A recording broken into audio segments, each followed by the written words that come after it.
इस परेड की शुरुआत होगी, जैसा अनामिका कह रही थी कि शुरुआत उन कलाकारों से होगी जो भारतीय वाद्य यंत्र बजाते हुए इस परेड की शुरुआत करेंगे। तकरीबन 300 कलाकार ऐसे हैं जो भारतीय वाद्य यंत्रों को बजाते हुए इस परेड की शुरुआत करेंगे। और भारतीय वाद्य यंत्रों की शुरुआत भी, पहले वो इस परेड का हिस्सा नहीं थे, लेकिन अब वो इस परेड का हिस्सा, एक अभिन्न अंग बन चुके हैं और हम उन्हें इस परेड में हिस्सा लेते हुए देखते हैं। अब इसके बाद उसी की शुरुआत, लेफ्टिनेंट जनरल कुछ बोलना चाह रहे हैं जी। ऐसा आपने देखा होगा जब ये नेशनल एंथम बजाया जा रहा था, 21 तोपों की सलामी दी जा रही थी। बिल्कुल, वो 21 तोपों की सलामी ये राष्ट्रगान के ख़त्म होने से पहले दी जाती है जी।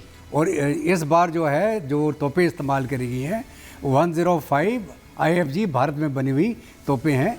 पहले 25 पाउंडर इस्तेमाल किया जाता था। हमारे आर्टिलरी के यहाँ बैठे हैं अफसरान, तो ये इसकी अहमियत है। 21 तोपों की सलामी अपने जो राष्ट्रगान के 54 सेकंड के अंदर मतलब तोपें भी स्वदेशी हैं, कलाकार और वाद्य यंत्र भी स्वदेशी हैं। और यही आज 76वें गणतंत्र दिवस पर मुझे लगता है गर्व की अनुभूति कराता है। आपने ये बहुत अच्छी तरह से बताया लेफ्टिनेंट जनरल जी। जी, इस्तेमाल कर रही है इन गन्स का, ये भी हमें पता होना चाहिए। 25 पाउंडर जो सेकेंड वर्ल्ड वॉर की सबसे फेमस गन होती थी जी, ये उसी का मॉडिफिकेशन है। बहुत सुंदर तस्वीर है ये, वाकई ये भारत के लिए और हम सभी के लिए गर्व का पल है कि भारत में बनने वाली और भारत के गणतंत्र दिवस के जब 75 वर्ष हम पूर्ण करके 76वें में प्रवेश कर रहे हैं, तब जाके ये तस्वीरें।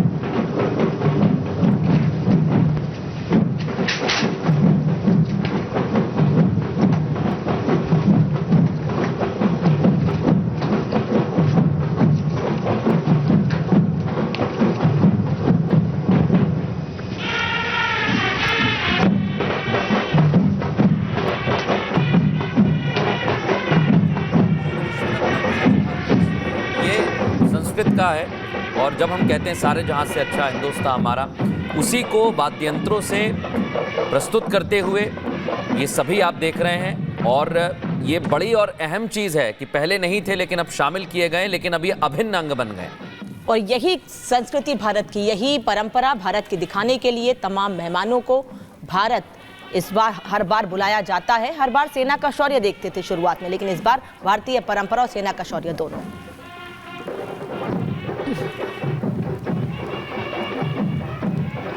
पहले जमाने में नगाड़ों के साथ सेना को प्रोत्साहित किया जाता था। नगाड़ा, ये नगाड़ा बजा के जा रहे हैं और जो रणभेरी जिसको तुरही, हाँ, तो ये उसका कॉम्बिनेशन है कि विरासत और विकास आपके इसके बाद देखेंगे।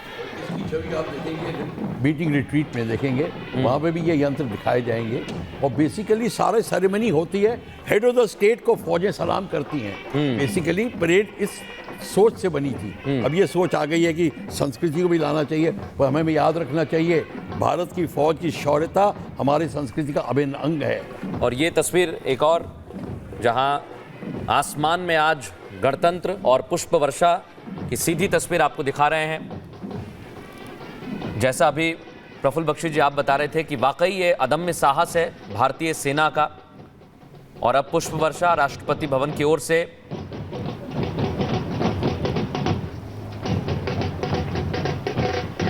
हेलीकॉप्टर से पुष्प वर्षा तो शुरू से होती आ रही है। बच्चे काफ़ी वेट करते हैं इसका, जब वो गुलाब की पंखड़ियाँ उनके ऊपर गिरती हैं उसके लिए।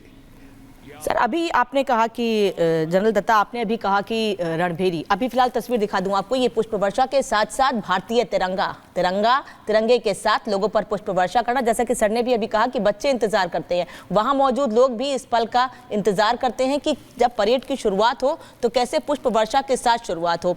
यही अभिन्नता है, यही खूबसूरती है भारत की, यही रंग भारत के देखने को मिलते हैं। केवल भारत के ही नहीं बल्कि 4 झंडे इस वक्त आपको हम दिखा रहे हैं। भारत का तिरंगा तो है ही, लेकिन साथ ही साथ और भी झंडे इस वक्त हम देख रहे हैं। 4 हेलीकॉप्टर सलामी मंच की ओर आगे बढ़ रहे हैं और वहां पर जिस तरह से सम्मान देने के लिए और जो लोग वहां मौजूद हैं उनका भी स्वागत कर रहे हैं पुष्प वर्षा के जरिए। जी करण सिंह। नेशनल फ्लैग सबसे आगे चलता है, उसके पीछे एयरफोर्स, नेवी और इंडियन आर्मी का फ्लैग हमारे उन हेलीकॉप्टर्स में है। जी। आप देख सकते हैं उसको। और एक बड़ी अच्छी बात इस रिपब्लिक डे परेड में आप नोटिस करेंगे, पहली बार हो रहा है कि 47 एयरक्राफ्ट्स एयरफोर्स के इसमें इस्तेमाल फ्लाई पास्ट लेंगे, जो एक बड़ी अच्छी तादाद है। और मैं यूके देवनाथ जी, आप बता पाएंगे? जी हाँ, जो हेलीकॉप्टर आप देख रहे हैं ये है इंडियन एयरफोर्स का अटैक हेलीकॉप्टर है। इसमें ट्रुप्स भी जा सकते हैं, MI-17। इसमें ज़रूरत के मुताबिक या तो हम 22 ट्रुप्स को या 14 कमांडोज को ले जा सकते हैं। रॉकेट और मशीन गन से लैस है। कारगिल युद्ध की अगर हम याद रखें तो कारगिल युद्ध के दौरान भी इस हेलीकॉप्टर ने बड़ा अदम्य साहस दिखाते हुए पाकिस्तानी ट्रुप्स पर, नॉर्दर्न लाइट इन्फेंट्री पर हमले किए थे। हाँ, उस हमले के दौरान एक MI-17 जो है वो शॉट डाउन हो गया था पाकिस्तान की फौज से, और उसमें जो कमांडर थे, पायलट, को पायलट और फ्लाइट गनर, फ्लाइट सिग्नलर, चारों को देश के लिए शहीद होना पड़ा था। ये जो हेलीकॉप्टर है अगर आप देखें, इसमें जब पुष्प वर्षा हो रही होती है, अब आप देख सकते हैं GOCNC दिल्ली एरिया जो है परेड का नेतृत्व करते हुए।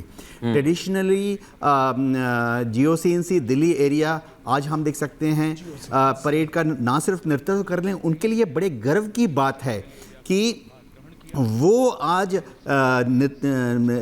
देश को दिखा रहे हैं कि ना सिर्फ भारत की फौज बट भारत के जो स्वाधीनता सेनानी थे वह भी आएंगे, जो एक्स सर्विसमैन रिटायर्ड थे वह भी आएंगे, और भारत के फौजियों ने, भारत के अफसरों ने जिन्होंने देश विदेश में as a Olympian Dronacharya award जीता, अर्जुना अवार्ड जीता, उन सबको ये लीड कर रहे हैं। और सबसे बड़ी बात यह कि सियाचिन में इनकी तैनाती है। जैसा हम जिक्र करते हैं कि माइनस में तापमान रहता है, लेकिन बिना उस तापमान को देखे हुए भारत के लोगों की, भारत के स्वर्णिम इतिहास की रक्षा के लिए हमारे भारतीय सैनिक अपने अदम्य साहस का परिचय देते हैं सियाचिन में। और परेड शुरू हो चुकी है। परेड की सलामी हम आपको ये भी बता रहे हैं। और परेड उप कमांडर जो कि परेड की शुरुआत में, जैसा कि देवनाथ जी बता रहे थे, वो सलामी देते हुए और आगे बढ़ते हुए, जिसके बाद शुरुआत होगी बैंड्स के,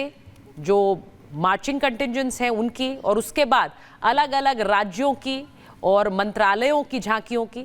ये इसी क्रम में आएंगे। लेकिन इस वक्त जो आप देख रहे हैं परेड के उप कमांडर, जिनकी खुद की विशिष्ट सेवाओं के लिए उन्हें सम्मानित किया गया है, और उसका भी एक ब्यौरा हम लगातार चला रहे। करण सिंह, इसके साथ ही साथ आपको याद दिला दूं कि अभी आप देखेंगे परमवीर चक्र विजेता भी इस लाइनअप में काफी प्रायोरिटी पर आएंगे। इसके बाद ही आएंगे, इसके इमीडिएट, इसीलिए मैंने परमवीर चक्र विजेता और अशोक चक्र विजेता इसके तुरंत बाद आते हैं, और उनको भी एक तरह से उनका सम्मान, क्योंकि वो देश के लिए अपनी सेवाएं दे रहे हैं, और इसीलिए आज देश इस राष्ट्रीय पर्व को यहाँ बैठकर मना रहा है, तो उनका सम्मान सर्वोच्च है, सबसे पहले है। तो ये परेड कमांडर और उप कमांडर के बाद वही आएंगे। और डेफिनेटली GOC दिल्ली एरिया जो है वो इस परेड को कमांड करते हैं। चीफ ऑफ स्टाफ उनके जो हैं वो इसके उप कमान अधिकारी होते हैं। और इसके बाद आप देखेंगे कि यस, ये परमवीर चक्र विजेता, अशोक चक्र विजेता, ये सभी के सब अलग अलग जीप में आगे आते जाएंगे। ये देखिए, और Yogendra Yadav ji, Subedar major honorary captain Yogendra Singh Yadav, सेवानिवृत्त 18 grenadiers, Subedar major Sanjay Kumar PVC 13 Jammu Kashmir rifles. शूरवीर कैसे होते हैं, कोई पूछे अगर तो बता देना कि वो ऐसे होते हैं। परमवीर चक्र युद्ध में असाधारण वीरता के लिए दिया जाता है, और ये अशोक चक्र से सम्मानित लेफ्टिनेंट कर्नल जसराम सिंह अशोक चक्र। अशोक चक्र अन्य परिस्थितियों में वीरता और सर्वोच्च बलिदान के लिए शूरवीरों को दिया जाता है। And the flash in blue and white you see behind our gallantry award winners, the Gendarang Suling Kanka Lokananta military band of the Indonesian military academy. 11 Ashoka चक्र दिए गए थे, वर्ल्ड रिकॉर्ड है, अभी तक किसी ने इस रिकॉर्ड को नहीं तोड़ा, तभी हम कहते हैं ये अशोका चक्र बॉम्बे क्लास है। और जो मेहमान हमारे इंडोनेशिया के राष्ट्रपति सुबियांतो यहाँ पर पहुंचे हुए हैं, वो भी परेड की सलामी ले रहे हैं इस वक्त। इसी का हम जिक्र कर रहे हैं, इसी की बात हम कर रहे हैं कि जैसे जैसे ये तमाम कंटिजेंट आगे बढ़ते जाएंगे, वैसे वैसे राष्ट्रपति, प्रधानमंत्री और जो वहाँ मौजूद खास मेहमान हैं वो भी परेड की ऐसी ही जो तस्वीरें आ रही हैं इंडोनेशिया सैन्य अकेडमी का जो बैंड है, यानी जिसकी हम जिक्र कर रहे थे, इंडोनेशिया के जो बैंड हैं वो जो इस कंटिजेंट का हिस्सा होंगे परेड का। और देखिए लोग खड़े होकर अभिवादन कर रहे हैं, ये अभिवादन कर रहे हैं ताली बजाकर।